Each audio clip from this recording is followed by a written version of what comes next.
بہن بیٹیوں کے بہترین مستقبل کے لیے زہرا کلاسز کو جوائن کریں اور درس قرآن کریم، درس تاریخ اہل بیت علیہ السلام اور درس احکام و مسائل شریعہ کے ذریعے اپنی اسلامی معلومات میں اضافہ کریں، اور زہرا کلاسز چینل کو سبسکرائب کریں اور پروگرام کو لائک و شیئر کریں۔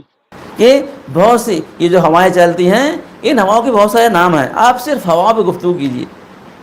ایک ہوا وہ ہوتی ہے، اس کو کہتے ہیں نسیم سحری۔ کب چلتی ہے وہ معلوم آپ کو؟ صبح صبح۔ کتنے لوگ ہیں دنیا کے جو نسیم سحری سے محروم ہیں۔ صبح اذان فجر کے وقت ایک ہلکی ہوا چلتی ہے، کیا کہتے ہیں اس کو؟ نسیم سحری کہتے ہیں۔ وہ بہت سے امراض کا علاج ہے۔ کبھی آپ جو بچے مثلا میڈیکل سائنس پڑھنا چاہتے ہیں اور پڑھتے ہیں، جب وہ پڑھیں گے تو معلوم ہوگا کہ رات میں جب انسان لیٹتا ہے، بستر میں پڑا ہوا ہے، بے حس و حرکت، صرف کھائی کروڑ ادھر لیتا ہے، تو انسان کا خون کیا ہوتا ہے؟ گاڑھا ہوتا ہے۔ آپ ریسرچ دیکھیے، جو سائنٹسٹ نے جو میڈیکل سائنس پڑھنے جو ریسرچیں کی ہیں، اس کو دیکھیے کتنی عجیب، اس کو واقعی پڑھنے کی چیزیں ہیں۔ کہتے ہیں کہ جب انسان سو جاتا ہے، خون کیا ہوتا ہے؟ چونکہ جو اسپیڈ خون کی تھوڑا سا سلو ہو جاتی ہے، تو خون میں گاڑھا پن پیدا ہو جاتا ہے۔ اس کا سب سے اچھا علاج کیا ہے معلوم کو؟ اس خون کو گاڑھے پن دور کرنے کے لیے کیا معلوم آپ کو؟ صبح اٹھ کے کیا کرنا؟ صبح اٹھ کے منہ دھلنا۔ ہمارے پاس وضو اسی لیے ہے۔ نماز فجر سے پہلے اٹھیے اور وضو کیجیے۔ وضو اگرچہ ایک مسلسل عبادت ہے، مستقل عبادت ہے، انسان کے کیا کہتے ہیں اس جسم کے لیے بھی بہت فزیکلی بہت ہی مفید چیز ہے، ٹھیک ہے؟ یہ وضو یاد رکھیے، کتاب کا نام کیا ہے؟ توحید مفضل۔ توحید مفضل پڑھی، اردو میں بھی ہے، ہندی میں بھی ہے، انگلش میں بھی ہے، پڑھیے۔ اس میں لکھا گیا کہ وضو کیوں کیا جاتا ہے، منہ دھلایا جاتا ہے، ہاتھ دھلایا جاتا ہے، سر و پیر کا مسح کیا جاتا ہے۔ اس میں سب حکمتیں ہیں۔ اللہ تعالیٰ نے اس عبادت کا کیا ہے؟ اس عبادت کو ہمارے لیے ایسا رکھا کہ ہماری عبادت بھی ہے اور ہمارے جسم کے لیے مفید بھی۔ تو یہ صبح کیا آتی ہے؟ صبح نسیم، کہتے ہیں یہ بہت سی دواؤں کا سے بہتر ہے نسیم سحری۔ وہ لوگ جو صبح اللہ صبح، پہلے زمانے میں کیا تھا، گاؤں میں لوگ کیا کرتے تھے؟ رات میں، آج بھی بچوں سے ارلی ٹو بیڈ سکھاتے ہیں، نہیں، جلدی سو جانا اور صبح کیا کرنا؟ جلدی اٹھنا۔ یہ نظام ہے۔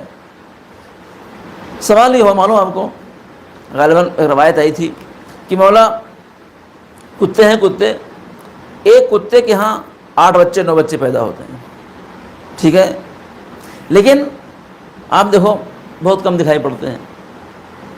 بکری کیا کرتی ہے؟ بکری کے ہاں 1 بچہ 2 بچہ پیدا ہوتا ہے، ٹھیک ہے نہیں؟ پورے سال لوگ گوشت کھاتے ہیں، بقرعید آتی ہے تو اللہ اکبر، ہزاروں کی تعداد کیا ہوتے ہیں؟ آتے کہاں سے ہیں؟ بکری 1-2 بچہ پیدا کرتی ہے، اس میں اتنی برکت ہے کہ پورے سال روز لوگ گوشت کھاتے ہیں، شادیوں میں، مرنے میں، جینے میں کتنے بکرے و بکریاں کٹتے ہیں، اور بقرعید میں کتنی قربانیاں ہوتی ہیں، پھر بھی کمی ہوتی، کبھی ہوگی بکری نہیں شارٹیج ہے، جبکہ 1-2 بچہ دیتی ہے۔ اور کتے کے کتنے ہوتے ہیں؟ 8-9 بچے، 10 بچے پیدا ہوتے ہیں۔ لیکن اگر سارے زندہ رہ جاؤ، خالی دنیا میں کتے دکھائی پڑیں گے آپ کو۔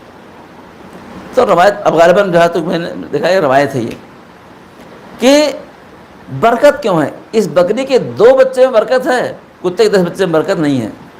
وجہ کیا بتائیں؟ وجہ یہ ہے کہ کتا رات بھر جاگتا ہے اور نماز ٹائم سو جاتا ہے۔ یہ روایت ہے، رات بھر جاگتا ہے، پھلا کرے گا، چیخا کرے گا، اور جہاں اذان ہوئی آپ دیکھیے سو جاتا ہے۔ بکری رات بھر سوتی ہے، اذان فجر سے پہلے اٹھ جاتی ہے۔ روایت یہ ہے ہمارے پاس برکتیں کیوں نہیں ہو رہی ہیں؟ رات بھر جگتے ہیں، رات میں 11 بجے نہا دھو کے اسپرے بار کے آگے چبوترے بیٹھیں گے، رات بھر بات کریں گے، اور اذان فجر سے پہلے جا کے لمبے سو جائیں گے۔ یہ برکتوں کو سلب کرنے کی چیزیں ہیں۔ اللہ تعالیٰ نے اسلام کو ایک ایسا نظام بنا کے بھیجا ہے کہ جس کے ذریعے سے انسان کیا ہے؟ انسان اپنی دنیا اور آخرت دونوں کو سنبھال سکتا ہے۔ لوگ پہلے کیا کرتے تھے؟